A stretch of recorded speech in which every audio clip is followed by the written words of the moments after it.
Wafanyabiashara katika soko la Westgate mjini Isiolo wamelalamikia notisi ya saa 72 waliopewa ya kuondoka sokoni humo kama njia ya kukabiliana na uhalifu pamoja na uhuni ambao unadaiwa kutekelezwa mara kwa mara katika soko hilo. Wakizungumza na wanahabari, wafanyabiashara hao wamesema tayari wameanza kuondoa bidhaa zao kwa hofu kwamba soko hilo linaweza kubomolewa ama hata kuteketezwa. Wamelalamikia kukatizwa kwa biashara zao bila kupata mahala kwengine ambako ni mahala mbadala. Wa soko kuanzia Kasarani, Barasa Park na Westgate. Na letu ni kwamba tumeshangaa sana kwa sababu wakati kulikuwa na mambo hapa yalitendeka ya mauaji, tulitoka kwa umoja kama watu wa soko, tukaandamana kwenda kutafuta msaada kwa serikali ya kaunti. Tulipofika kule, tulifukuzwa kwa bunduki, kwa marisasi, tukarudi. Tulipokuja kesho yake tukaitwa mkutano na viongozi wote wa security wa county. Na tukaenda kwa mkutano, tukaelezea masikitiko yetu, na tukakuwa kesho yake tukutana na wao mkutano mwingine. Tukakutana na wao mkutano mwingine, wakatuambia resolution yao ni kwamba wamejua kuna uhalifu sokoni na wanataka kuondoa uhalifu. Na walikuja siku hiyo, waka-identify mahali kuna uhalifu huku nyuma ambao kulikuwa ni mahali kama 2-3. Baadaye tulipotoka hapo tukakubaliana ni kwenda kuondoa uhalifu sokoni. Lakini la kushangaza ni kwamba baada ya hayo na tulipoambiwa kwamba mambo ya uhalifu imeisha, kesho yake tulipata ripoti kwamba notice imesungushwa zaidi ya notice 300 kwa manyumba watu wakipewa, na inawapea 72 hours waende. So tukaulizana hivi, jambo la kwanza ndio mwanasoko aadhiriwe, sio yeye aliua mtu. Jambo la pili ndio mwanasoko aadhiriwe, hakuna duka imeonekana ikiwa na makosa yoyote.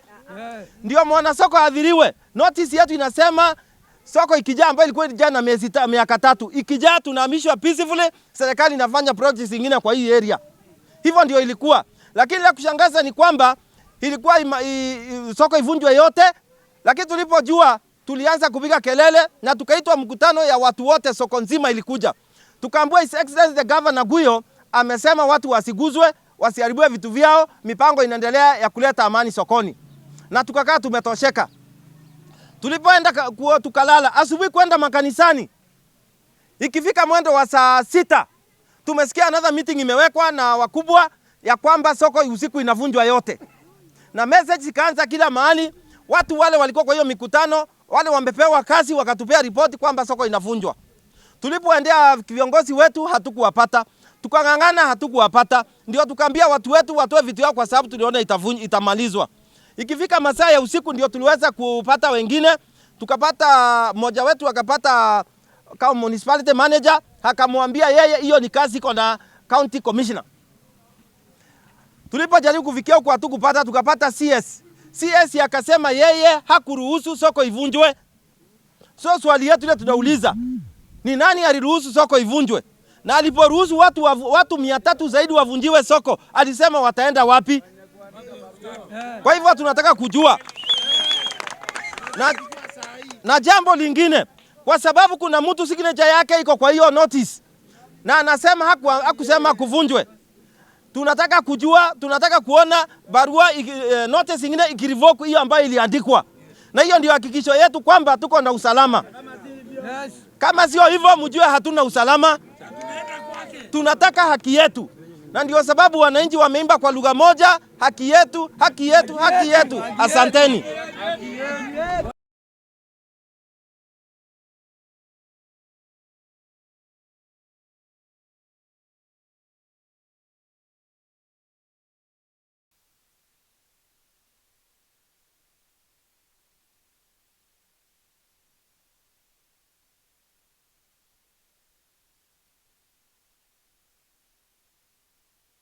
Sisi tunasema aje? Tunasema county commissioner aondoe wakora ambao wanatusumbua sokoni bila kuadhiri watu wetu ambao wako kwa biashara. Sisi tumesema kabisa hatutakaa na wakora sokoni. Wakora wafanya nini? Waondoke. Lakini wakora wakiondolewa, wanabiashara wasiulizwe swali. Kama kuna mtu ambaye anafanya biashara haramu hii sokoni, aondolewe. Lakini wale ambao wanafanya biashara ambao si halali, Wale ambao wanafanya biashara halali wasiulizwe nini? Swali. Kwa sababu ile kitu sisi tunatetea ni tunasema tu kuna wakora nini sokoni. Wacha wadili na wakora, waache kudili na wanabiashara ambao wanauza sukari na mahindi na unga. Na wanawajua. Mungu awabariki. Serikali ya kaunti ya Isiolo inakuja kugawa notice kama mchele. Notice si mchele. Hivi kwamba kama kuna notice ilifaa kupeana kisheria, ilifaa iende direct mahali wameona kuna shinda. Wamama wamelala kubeba mizigo hapa. Kutoka siku ile mwenzetu aliaga, hatuja haipumzika. Ikitoka uvumi hii, inaingia uvumi hii. Ikitoka hii, inaingia uvumi hii. Hapa kwingine. Sisi, kutoka tu wetu tupate njanga la moto hapa. Tunaishi kwa loans. Tumekopa maloni, top up. Leo ni top up, kesho ni top up. Imefika ya kwamba tena tunataka kuadhiriwa na moto. Mimi nasema sisi tunafanya biashara na maloni. Na hii county government hakuna kitu inatusaidianga. Inatusaidianga tu pande ya kuchukua ushuru. Sisi tuko na maloni. Tuko na sako yetu hapa Isiolo chakula sako. Wamama na wazee wamebeba loan. Pesa yote iko nje kwa maloni. Ukikuja uvunje manyumba, tutasaidia aje? Kutoka siku ile tuliadhiriwa, tumeletoa hata mbegu moja ya mchele hivi tulale tumepika. Tuna hasira sana. Hii county government inatusumbua. Mambo ipangwa kwa mpango. Nasema hivyo.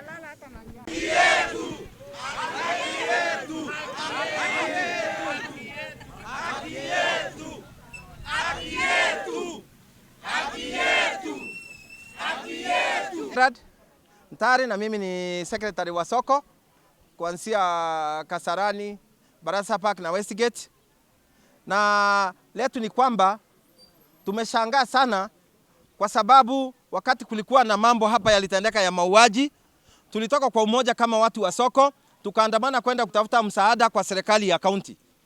Tulipofika kule, tulifukuzwa kwa bunduki, kwa marisasi, tukarudi. Tulipokuja kesho yake, tukaitwa mkutano na viongozi wote wa security wa county. Na tukaenda kwa mkutano, tukaelezea masikitiko yetu, na tukakuwa kesho yake tukutana na wao mkutano mwingine. Tukakutana na wao mkutano mwingine, wakatuambia resolution yao ni kwamba wamejua kuna uhalifu sokoni na wanataka kuondoa uhalifu. Na walikuja siku hiyo, waka-identify mahali kuna uhalifu huku nyuma ambao kulikuwa ni mahali kama 2-3. Baadaye tulipotoka hapo tukakubaliana ni kwenda kuondoa uhalifu sokoni. Lakini la kushangaza ni kwamba baada ya hayo na tulipoambiwa kwamba mambo ya uhalifu imeisha, kesho yake tulipata ripoti kwamba notice imesungushwa zaidi ya notice 300 kwa manyumba watu wakipewa. Na inawapea 72 hours waende. So tukaulizana hivi, jambo la kwanza, ndio mwanasoko aadhiriwe, sio yeye aliua mtu. Jambo la pili, ndio mwanasoko aadhiriwe, hakuna duka imeonekana ikiwa na makosa yoyote. Ndio mwanasoko aadhiriwe. Notice yetu inasema soko ikijaa, ambayo ilikuwa jana miaka 3, ikijaa tunahamishwa peacefully, serikali inafanya projects zingine kwa hii area. Hivyo ndio ilikuwa. Lakini la kushangaza ni kwamba ilikuwa soko ivunjwe yote, lakini tulipojua tulianza kupiga kelele na tukaitwa mkutano ya watu wote, soko nzima ilikuja. Tukaambiwa His Excellency the Governor Guyo amesema watu wasiguzwe, wasiharibiwe vitu vyao, mipango inaendelea ya kuleta amani sokoni. Na tukakaa tumetosheka. Tulipoenda tukalala, asubuhi kwenda makanisani. Ikifika mwendo wa saa 6, tumesikia another meeting imewekwa na wakubwa ya kwamba soko usiku inavunjwa yote. Na message ikaanza kila mahali, watu wale walikuwa kwa hiyo mikutano, wale wamepewa kazi wakatupea ripoti kwamba soko inavunjwa. Tulipoendea viongozi wetu hatukuwapata, tukangangana hatukuwapata, ndio tukaambia watu wetu watoe vitu yao kwa sababu tuliona itamalizwa. Ikifika masaa ya usiku ndio tuliweza kupata wengine, tukapata mmoja wetu akapata kama municipality manager, akamwambia yeye hiyo ni kazi iko na county commissioner. Tulipojaribu kufikia huko hatukupata, tukapata CS. CS akasema yeye hakuruhusu soko ivunjwe.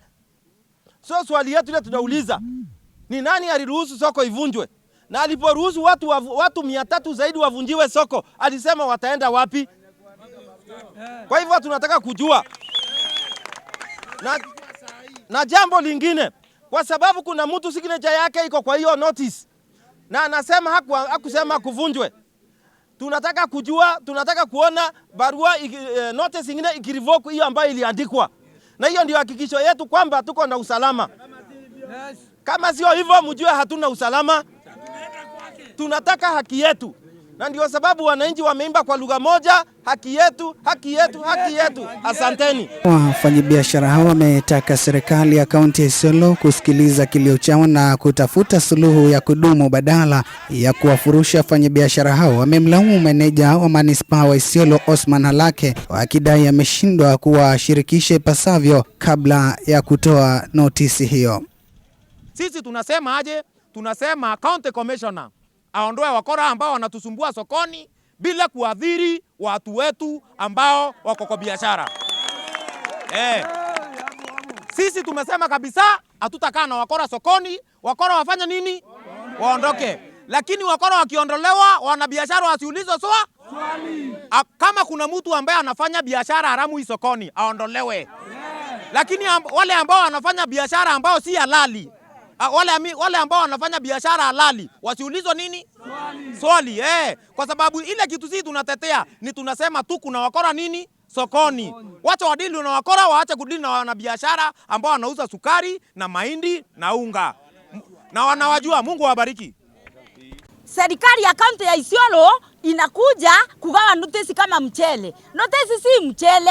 Hivi kwamba kama kuna notice ilifaa kupeana kisheria, ilifaa iende direct mahali wameona kuna shinda. Wamama wamelala kubeba mizigo hapa. Kutoka siku ile mwenzetu aliaga, hatuja haipumzika. Ikitoka uvumi hii, inaingia uvumi hii. Ikitoka hii, inaingia uvumi hii. Hapa kwingine. Sisi, kutoka tu wetu tupate njanga la moto hapa, tunaishi kwa loans. Tumekopa maloni, top up. Leo ni top up, kesho ni top up.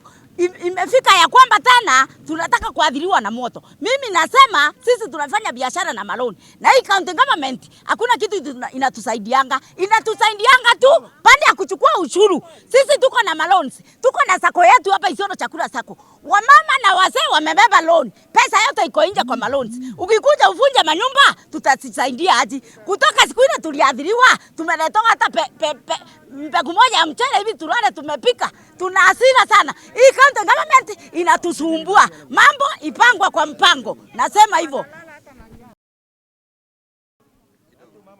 Kwa majina naitwa Luke Mithika. Mimi ni mfanyabiashara ndani ya soko. Na niko na mambo mawili tu. Jambo la kwanza, mimi ningetaka tujue mikutano yote ile tumefanya na viongozi wa kaunti hii, hakuna mahali ambapo tumeweza kujulishwa kuna dalili hata moja ya kuvunja nyumba za wakaaji wa Isiolo. Hii notice ilitoka wapi? Na kama notice imekuja na imesainiwa na municipality manager Bwana Osiman, umesign ili watu wetu waondolewe. Leo hii tumekupigia simu, umesema wewe si mwanasiasa. Na kama wewe si mwanasiasa, umetokana wapi na biashara zetu ndio uweze kusima na kuandika notice? Swali yangu ni simple. Nyuma yangu hapa ini wholesale, mnapoiangalia iko empty. Usiku kucha watu wamelala kubeba vitu. Ingine ita expire, ingine iliharibika katika hali ya kubebwa. Store zaidi ya 300 zote zilibebwa vitu usiku. Mashini za kusiaga ziling'olewa kwa sababu ya kuhofia moto ambao umetusumbua mara si moja si mbili. Swali yangu kwa gavana, ikiwa umeshindwa kumaliza soko, tuhamie ndani. Mahali ambapo tunatafuta unga unapobomoa tuende wapi? Malizia soko kwanza ndio tupate pa kuenda. Na gavana, tunaomba kwa upole, ikiwa imekuwa ngumu kwako kumalizia soko, tupatie tuingie ndani, tutajimalizia ndani. Hakuna haya wizi kututisha na moto kwa sababu unajua watu wako ndani ambao tupeleke pale pia mtu mahali pake anjinjasie, kwa maana serikali imeshindwa kujaza. Pointi ya pili niulize hivi. Leo hii hisho ya kubomoa imekuja. Watu wamehamisha vitu vyao. Serikali ambayo inajali inahitaji ushuru, inahitaji kila kitu. Leo hii wako na mpango gani na watu ambao hawana mahali pa kuuzia mali yao? Number 3, mkutano ulioitanwa jana, chairman, secretary, treasurer ambao wako gani ya soko hii, mbona hawakuhusishwa? waambiwa kuna jambo kama hili linafanyika, ikiwa haikuwa na nia mbaya. Niombe hili lisikike. Ikiwa tone ya moto itawaka ndani ya soko, atakayehusika ni Osman, yeye ndiye alipeana notice. Ya pili, hata iwe ni nini itape ndani ya soko, kwa sababu tunaomba ulinzi wa mali yetu. Tuliandamana kwa sababu ya ulinzi wetu, na hiyo si tafadhali, tutaendelea kuomba ulinzi wetu. Tumesema municipality na county government itakuwa answerable kwa chochote kitakacho open ndani ya hizi market. Wanabiashara wenzangu, mimi naitwa Esther Kiruja, na ile kitu inatuchangasha, tuko kwa kilio. Kutoka last week Tuesday, tumeria na hatuna baba wala mama. Wakukuja kusaidia kulia ama wakusikiza kilio zetu. Ile mambo ilitendeka hapa ya mwenzetu, tulisikia sisi ni kama hatuyuko. Kwa sababu gani? Serikali wako na mtu akauawa hapa. Isitoshe, tuliitana tukaitikwa wakati hiyo na tukapangiwa mikakati. Sisi tukasema sababu hii soko yetu iko na uhalifu, serikali ishukue mkondo yake itoe uhalifu. Na wakasema county commissioner akatuambia kazi watafanya tukiwa nyuma yao. Na tulifurahia sababu walikuja na wakaona pahali kulikuwa na makosa. Na iko mahali ingine waliambiwa kuko na makosa. Nafikiri ni nyumba 3-4 hapo. Lakini kwa hizo nyumba 3-4, sababu serikali wako ndani kwa hiyo manyumba, ndio waliweka mkutano jana, sababu hawataki nyumba zao sibombolewe peke hizo nyumba hawataki sibombolewe. Wakaandika notice, wakaweka mkutano tukiwa kwa kanisa, wakatoa manotice ikuja ikipewa kila mtu, hata mtu hana makosa. Wanataka hii nyumba ikimombolewa hii mastoo, watu karibu 400 wataenda wapi? Wanataka waharibu iongeze kwa hii soko. Hatutakubali. Serikali iko ya kutuchunga. Na kazi ya serikali ni kuchunga wananchi wake, sio kuwaumiza wananchi. Nae county government yetu wale wako hapa. County secretary anafaa kuwa hapa saa hii. Municipal manager anafaa kuwa hapa saa hii. Watu waambie ni nani alisema soko ibomolewe. Sababu sisi hatuwezi kubali watu wetu wahangaike. Na kama ni kuhangaika tutahangaika sisi wote wanabiashara wa Isiolo. Na kama ni kusikizwa wakuja tusikizwe sisi wote. Sababu hatutakubali wengine wahangaike, mtu mzuri, mtu mbaya, wachanganyike, wahangaishwe wote. Sisi tuko na maroni. Wengine hapa wako na watoto shule. Wengine hapa watoto wanataka mambo mingi sana. Ile inatusaidia kwa hii soko. Wakitufungia watatuweza. Kama tunakuwa na janga la moto hapa watusaidii, saa hii ndio watatusaidia. Kama wanataka tusikike kila mahali, waanze kutusokosa, sababu sasa wameanza kusokosa nyuki. Na sisi tuko tayari na yale yote watataka. Mzee Abdum kamati ya soko tangu 1970 mimi nimezaliwa hapa ndani ya hii soko. Wazee wa kamati, hakuna shida, bandi yetu sisi tuko pamoja na tulikuwa tunahukumu watu yetu ya soko pamoja. Tumtum ambaye mimi ni chairman, tulikuwa tunahukumu mzuri sana, tulikuwa mwelekeo mzuri sana. Bana gavana, hiyo watu yako ambaye inasemekana secretary ama Usman, hiyo watu yako unasema Usman ama secretary, wameandika hiyo karatasi kugawia watu wetu 300 mpaka tumtum mpaka soko yote. Tunataka kujua dakika hii hiyo watu walitoa karatasi wapi kama si wewe. Fuatilia hiyo karatasi na dakika hii utupatie maelekeo ambaye watu wetu. Jana usiku mimi ni sabari ya hapa nililanisha vitu yao yote mpaka saa 11 nilikuwa Westgate kuchunga hiyo vitu ya watu yangu hapa ndani ya soko hii. Bona amekuwa security iko na hii maneno yote ile mtu ameleta ni Usman na mtu anaitwa Adeshi. Hiyo Adeshi ndio alipeana hiyo barua. Atumwambie bahali ametoa hiyo barua na akagawia watu yetu ile iko hapa. Haraka sana. Bana gavana, uulize yeye mtu bwana anagawia watu yako hiyo ambaye wewe una habari naye, haraka sana utuletee majibu kama sisi ni kamati ya soko. Na nimesema asante sana gavana kwa kusimamisha hii manyumba kubomolea usiku. Sisi hatuna habari, tulipata habari kwa siasa kidogo kidogo, ndio tulikalisha hiyo viti yetu, viti ya wazee, viti ya kina mama, kina watu, kina mboga, wote ililala ndani ya Westgate na tukakalisha. Ilikuwa mimi ni Saberia, tena ilikuwa mimi kamati ya soko, mimi nyewe ndio nimelalisha hiyo vitu kusunga mpaka asubuhi. Kwa hivi asante sana, haraka sana tunataka hiyo majibu kwako watu soko na watu ya kamati wanataka maoni haraka sana kwako.